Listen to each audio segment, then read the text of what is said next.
सुप्रभात मेरे प्यारे बच्चों। कल हिंदी की कक्षा में हमने विसर्ग पढ़ा था। आज हम पढ़ेंगे कुछ और व्यंजन। जैसे कि आप देख रहे हैं पेज नंबर 80 पे ये है क्ष, त्र, ज्ञ, श्र। आपने ये अपने जब स्वर और व्यंजन पढ़े होंगे तो आपने इन शब्दों को वहाँ देखा होगा, इन वर्णों को देखा होगा, लेकिन इन्हें व्यंजन नहीं, इन्हें संयुक्त व्यंजन कहा जाता है। ऐसा क्यों? क्योंकि ये दो व्यंजनों को मिलाकर बनते हैं। ठीक है, चलिए समझते हैं वो कैसे। ये देखिए यहाँ पे जो क लिखा है, क के नीचे हलंत बना है। इसका मतलब ये है कि ये आधा क है।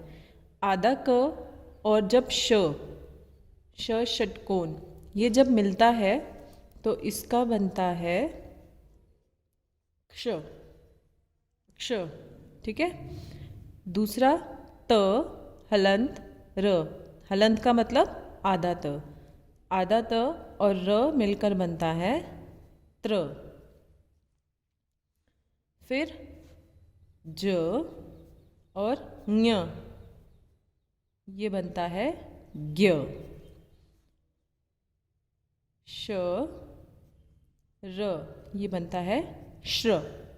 ठीक है, तो ये जो हैं व्यंजन, इन्हें हम संयुक्त व्यंजन कहते हैं क्योंकि ये दो व्यंजनों को मिलाकर बनते हैं।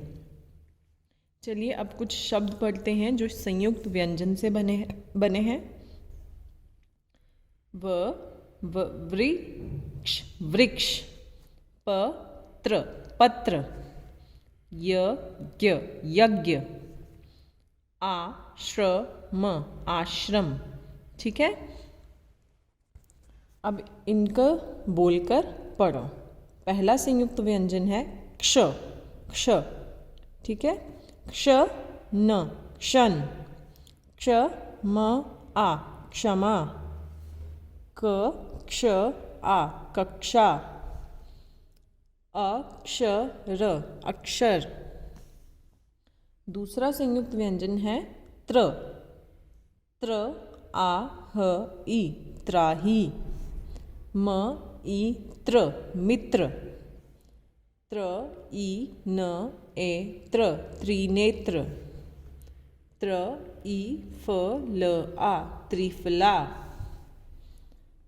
तीसरा संयुक्त व्यंजन है ज्ञ, ज्ञ आ न, ज्ञान।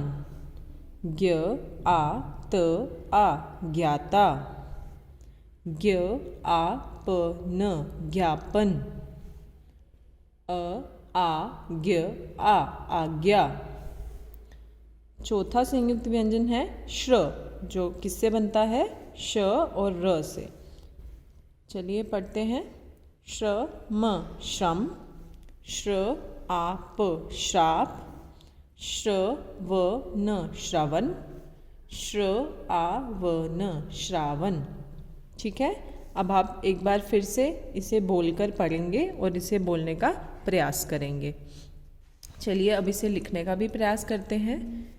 सबसे पहले हम लिखेंगे क्ष, जो किस व्यंजन से बनता है? क और श से। ऐसे और ऐसे। ठीक है, दूसरा संयुक्त व्यंजन है त्र। तीसरा संयुक्त व्यंजन है ज्ञ और आखिरी संयुक्त व्यंजन है श्र। ठीक है, तो ये चार संयुक्त व्यंजन हमारे हिंदी के स्वर व्यंजन में ही आते हैं।